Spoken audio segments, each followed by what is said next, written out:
Assalamualaikum warahmatullahi wabarakatuh. Jumpa lagi dengan saya Fardil Sandi di channel Pak Guru Sandi. Di video kali ini kita akan membahas soal TWK yang masih berkaitan tentang persamaan kedudukan warga negara dalam kehidupan sehari-hari. Jadi ini adalah part 2. Jadi untuk kamu yang mau melihat 10 soal dari part 1 silakan nonton di video saya yang sebelumnya.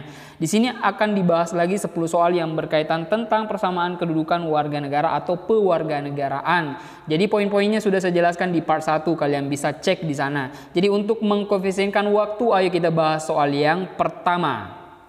Soal yang pertama, seseorang yang dikarenakan apartheid dapat mengajukan permohonan untuk menjadi warga negara dari salah satu negara tertentu. Jika permohonannya dikabulkan, ia dapat menggunakan hak A. Opsi, B. Angket, C. Prerogatif, D. Interpelasi, dan E. Repudiasi. Jadi saya jelaskan dulu bahwa soal ini terkait tentang kedudukan pewarganegaraan Indonesia, di mana dalam masalah pewarganegaraan atau naturalisasi ternyata terbagi dari dua macam, yaitu naturalisasi aktif dan pasif.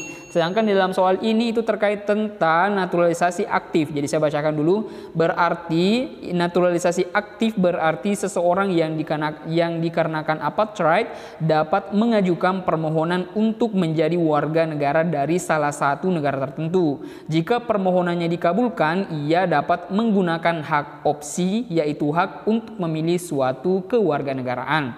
Jadi sudah sangat jelas dari kelima opsi ini jawaban yang tepat adalah A. Hak opsi. Oke, kita lanjut soal yang kedua. Soal yang kedua, proses naturalisasi dibedakan menjadi dua, yaitu naturalisasi biasa dan naturalisasi istimewa. Naturalisasi istimewa diberikan kepada A. Anak yang apartheid, B. Orang yang telah melakukan adopsi, C. Anak yang berkewarganegaraan ganda, D. Anak yang mempunyai prestasi belajar, E. Orang yang telah berjasa kepada negara. Jadi soal ini itu terkait tentang cara memperoleh kewarganegaraan Indonesia, di mana cara memperoleh kewarganegaraan Indonesia itu ada 4. Yang pertama melalui kelahiran, yang kedua melalui pengangkatan, yang ketiga melalui naturalisasi, dan yang keempat adalah melalui pernyataan memilih. Ternyata soal ini terkait tentang melalui naturalisasi, di mana dalam proses naturalisasi itu dibedakan menjadi dua. Yang pertama naturalisasi biasa dan yang kedua adalah naturalisasi istimewa. Sedangkan dalam soal ini dikatakan bahwa naturalisasi istimewa itu diberikan kepada, jadi saya jelaskan dulu bahwa naturalisasi istimewa adalah proses naturalisasi diberikan kepada orang yang berjasa kepada negara. Jadi sudah sangat jelas jawabannya adalah E, orang yang telah berjasa kepada negara. Jadi sudah cukup jelas ya. Kita lanjut soal yang berikutnya.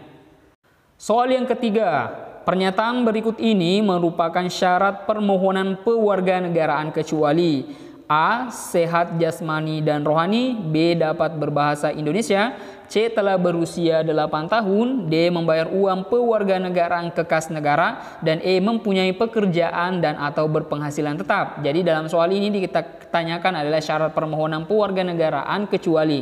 Berarti 4 diantaranya itu merupakan syarat dan 1 diantaranya bukan. Ya. Ini soal syarat permohonan pewarganegaraan. Kalau di dalam buku PKN itu ternyata ada 8 syaratnya. Jadi kamu sesuaikan aja pada opsi ini. Jadi saya langsung bacakan aja. Jadi kamu langsung tentukan jawabannya ya. Yang pertama syaratnya adalah telah berusia 18 tahun atau sudah kawin. 2. Pada waktu mengajukan permohonan sudah bertempat tinggal di wilayah negara Republik Indonesia paling singkat 5 tahun berturut-turut atau paling singkat 10 tahun tidak berturut-turut. Yang ketiga adalah sehat jasmani dan rohani. Yang keempat, dapat berbahasa Indonesia serta mengakui dasar negara Pancasila dan Undang-Undang Dasar Negara Republik Indonesia tahun 45. 5. Tidak pernah dijatuhi pidana karena melakukan tindak pidana yang diancam dengan pidana penjara 1 tahun atau lebih. Yang keenam, jika dengan memperoleh kewarganegaraan Republik Indonesia tidak menjadi berkewarganegaraan ganda. Yang ketujuh, mempunyai pekerjaan dan atau berpenghasilan tetap, dan yang kedelapan adalah membayar uang pewarganegaraan kekas negara. Ayo, jadi kamu yang sudah simak tadi yang saya baca itu, yang mana opsi yang termasuk jawaban pada soal itu? Ya, sudah sangat jelas jawabannya adalah bagian C, telah berusia 8 tahun. Sedangkan syarat yang harus diakui itu adalah 18 tahun. Oke, kita lanjut soal yang berikutnya. Soal yang keempat, pasal 11 Undang-Undang Nomor 12 Tahun 2006 mengatur tentang cara pengajuan permohonan pewarganegaraan.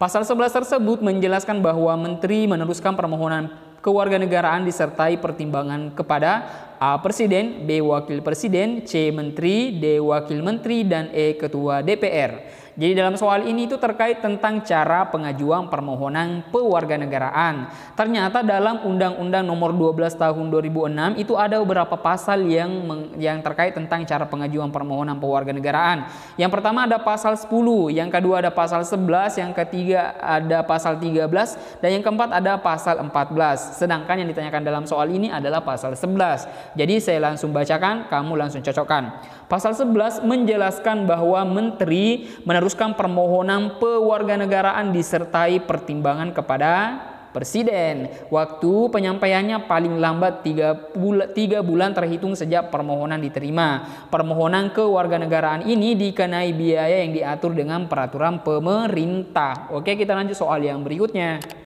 Soal yang kelima, pengabulan permohonan pewarganegaraan ditetapkan dengan A. Undang-undang, B. Tetapan pemerintah, C. Peraturan pemerintah, D. Peraturan presiden, dan E. Keputusan presiden. Ayo jawabannya apa? Jadi ini masih terkait tentang cara pengajuan permohonan pewarganegaraan, yaitu terdapat pada pasal 13. Saya langsung bacakan, kalian langsung cocokkan. Pasal 13 menjelaskan bahwa presiden tidak bisa menolak atau mengabulkan permohonan pewarganegaraan. Pengabulan permohonan pewarganegaraan ditetapkan dengan keputusan presiden. Ya, sudah tetap, jadi sudah sangat jelas jawabannya adalah keputusan presiden. Oke, kita lanjut soal yang berikutnya. Soal ke-6, landasan konstitusional persamaan kedudukan warga negara A adalah A. Pancasila, B. Undang-Undang Dasar 1945, C. Undang-Undang Nomor 39 Tahun 1999, D. Undang-Undang Nomor 15 Tahun 2011, dan E. Peraturan Pemerintah Nomor 2 Tahun 2007. Ini terkait tentang landasan konstitusional persamaan kedudukan warga negara, dan ini termasuk soal atau materi tentang dasar hukum persamaan kedudukan warga negara. Ternyata dasar hukum persamaan kedudukan warga negara Indonesia itu ada 3 landasan. Yang pertama landasan idil, yang kedua ada landasan konstitusional, dan yang ketiga adalah landasan operasional. Tetapi di dalam soal ini ditanyakan adalah landasan konstitusional. Jadi saya langsung jelaskan dulu bahwa landasan konstitusional persamaan kedudukan warga negara adalah Undang-Undang Dasar 1945 yang terdiri atas pembukaan dan pasal-pasal Undang-Undang Dasar 1945. Pasal-pasal Undang-Undang 1945 yang menjamin persamaan kedudukan warga negara Indonesia adalah pasal 27 sampai 34. Oke, sudah sangat jelas jawabannya adalah B. Undang-Undang Dasar 1945. Kita lanjut soal yang berikutnya.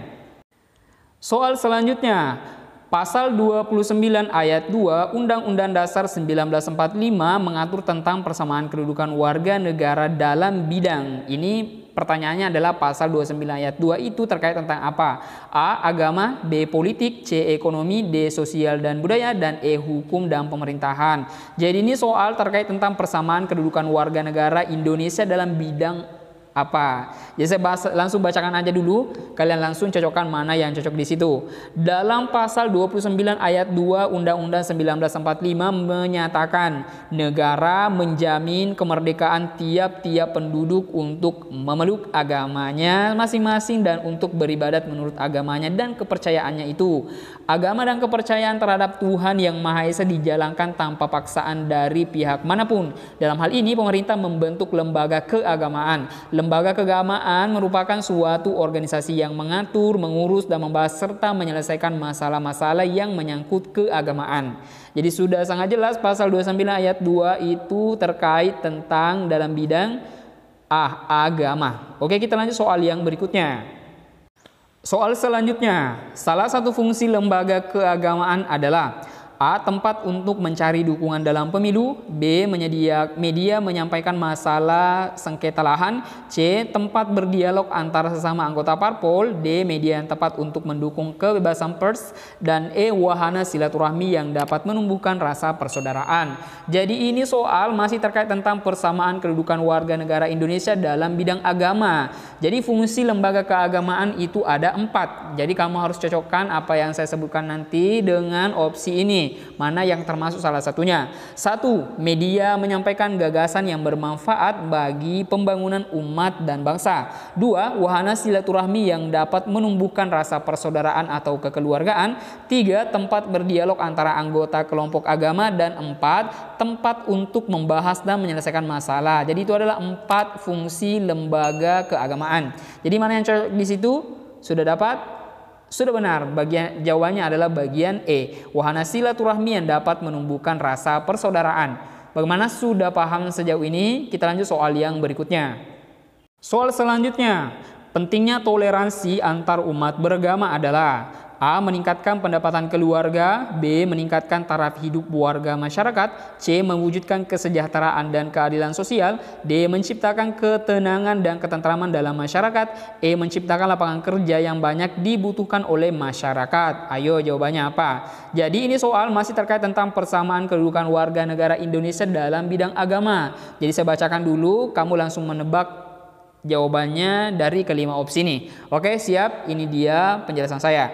Toleransi antar umat beragama menjadi salah satu faktor yang dapat menciptakan ketenangan dan ketentraman. Kerukunan antar umat beragama yang tercipta menyebabkan ibadah dapat dilaksanakan dengan tenang dan khusyuk. Kerukunan antar umat beragama menyebabkan kehidupan dalam masyarakat menjadi indah. Kehidupan terasa menyenangkan dan menenteramkan. Ayo, dari kelima opsi ini jawaban mana kamu pilih? Ya. Oke, sudah benar, jawabannya adalah bagian D, menciptakan ketenangan dan ketentraman dalam masyarakat. Oke, kita lanjut soal yang berikutnya. Soal yang terakhir, wujud persamaan kedudukan warga negara dalam bidang politik adalah A. Memperoleh kehidupan yang layak. B. Meningkatkan produktivitas dalam bekerja. C. Meningkatkan ilmu pengetahuan dan teknologi. D. Meningkatkan fasilitas pelayanan umum yang layak. Dan E. Mempengaruhi proses pembuatan kebijakan negara. Jadi kalau dari beberapa soal tadi yang kita bahas itu tentang bidang politik, bidang agama, sekarang kita bahas tentang bidang politik. Artinya persamaan kedudukan warga negara Indonesia dalam bidang politik. Saya bahasakan dulu materinya, kamu langsung memilih jawaban dari kelima opsi ini. Oke, setiap warga negara dapat berperan serta dalam bidang politik, misalnya dengan mempengaruhi proses pembuatan kebijakan negara. Peran serta warga negara sangat penting karena dapat mewujudkan kebebasan sebagai hak-hak asasi manusia atau hak-hak sipil. Hak-hak sipil ini sangat dibutuhkan dalam rangka menumbuhkan kehidupan yang demokratis. Dari penjelasan yang saya sebutkan tadi, mana jawaban kamu dari kelima opsi ini? Oke, sudah sangat jelas jawabannya adalah bagian E, mempengaruhi proses pembuatan kebijakan negara. Oke, itulah tadi 10 soal terkait tentang persamaan kedudukan warga negara dalam kehidupan sehari-hari part 2. Jadi part 1-nya sudah saya jelaskan 10, sekarang part 2-nya yang 10. Dan part ketiga ini masih ada soal 10 lagi. Jadi tenang saja. Jadi kamu akan mengetahui segala informasi yang terkait tentang persamaan kedudukan warga negara dalam berbagai kehidupan. Jadi jangan sampai kamu ketinggalan informasi dan video penting ini, karena ini sangat berpengaruh terhadap kemampuan kamu dalam memilih jawaban untuk tes CPNS tahun 2021. Mungkin cukup sekian dulu video ini. Jangan lupa like, jangan lupa share informasi penting ini supaya banyak teman-teman yang terbantu untuk mengetahui informasi penting ini. Jangan lupa subscribe channel ini dan aktifkan loncengnya agar kamu mendapatkan pemberitahuan setiap channel ini mengupload video. Sampai jumpa di video selanjutnya. Semoga Anda sehat selalu. Assalamualaikum warahmatullahi wabarakatuh.